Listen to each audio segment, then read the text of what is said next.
আসসালামু আলাইকুম। আজকে আমরা সবাই আর কি সবাই না, সিঙ্গেলে আমি আমার ফ্রেন্ড, ওই যে পিছনে আমার ফ্রেন্ড, আমরা হুট করে চলে আসলাম ৩০০ ফিট। ৩০০ ফিট আসার পর বুঝলাম যে না, একটু হেলিপ্যাডের দিকে যাই। হেলিপ্যাডে এই যে আমার গাড়ি, গাড়ি কালকে সার্ভিসে বাইকার হেডকোয়ার্টার থেকে সার্ভিস করানো হয়েছে। তো আমরা যাচ্ছিলাম পরে আবার যে একটু গাড়িটা পারফরমেন্সটা চেক করার জন্য, এই জন্য আসলাম। আসার পর এই জায়গাটা সবাই তো হয়তো বা চিনেন, এই জায়গাটা আসলাম।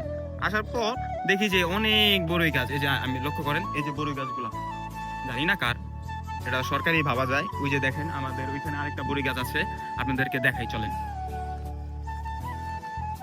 এই যে দেখতে পাচ্ছেন, এই যে আমার ফ্রেন্ডকে হাইড করেন, ফ্রেন্ডরা হয়তো বা ঝাড়াঝাড়ি করছে, কারণ এই যে বড়ই গাছগুলো আছে, এই বড়ই গাছগুলার ভিতরে গেছিল।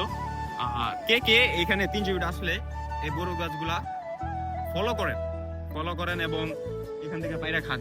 এটার মালিক আমি জানি না, সরকারি হয়তো বা, আমিও নিজেও খাইলাম। এখন ওই যে আবার ডিলাডিলি শুরু হয়ে গেছে।